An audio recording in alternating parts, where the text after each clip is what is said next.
Saya teringat masa saya begitu yang berlaku. Cikgu pun macam tu juga dulu. Saya terfikir, masa itu Pak Lebay baca kitab apa? Masa itu Pak Haji baca kitab apa? Masa itu para ulama di Malaysia baca kitab apa? Para ustaz masa itu yang biarkan semua itu baca kitab apa? Saya tertanya saja.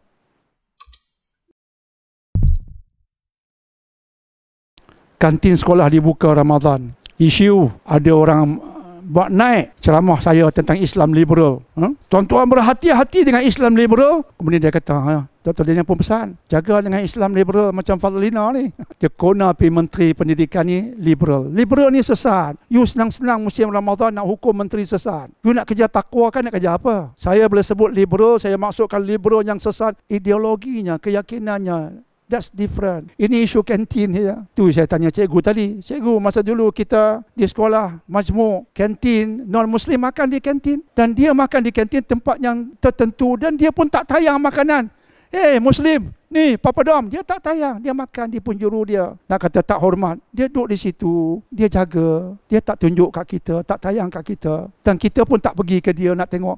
Makan apa? Karipap. Dia di penjuru dia, kita di penjuru kita. Okey lah tu. Fadlina kata apa? Takkanlah musim Ramadan mereka nak makan di store. Maksudnya sebelum ini non-Muslim jika nak makan demi nak jaga orang Islam yang berpuasa, dia kena pergi sembunyi-sembunyi, pergi ke store dan sebagainya. Menteri kata macam itu. Artinya pergi ke tempat yang tak proper. Sekarang dah ada kantin, tempat makan. Makan kat situ. Kebersihan terjaga. Tak kat situ, terkawal lah. Orang Islam berpuasa, tak pergilah situ. Jadi terkawal, terpisah. Pendapat aja, pendapat. Dan secara umumnya menteri berpuasa, tak menghalang orang berpuasa, cuma teknikal.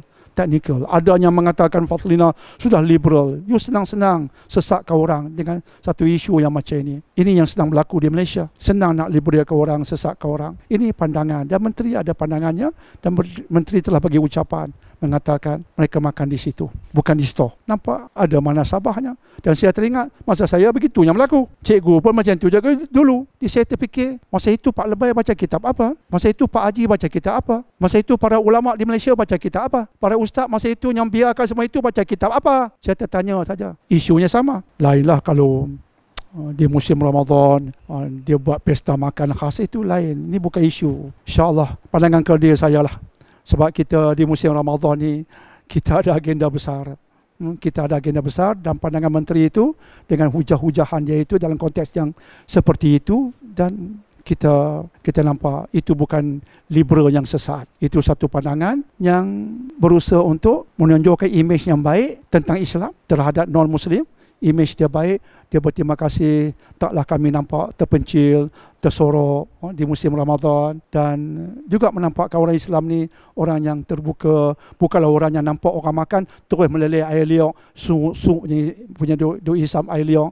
Kita bukan jenis macam tu. Jadi imej itu kena dijaga juga, insya-Allah. Yang penting kita nak mengejar takwa, tak membincang panjang bab ini. Buang masa. Buang masa. Kalau betul-betul bercanggah dengan akidah syariat, okey. Kita perbetulkan, kita bincang panjang. Tapi nampak ini lebih kepada saranan, pandangan-pandangan yang mengambil kira suasana selama ini, insya-Allah.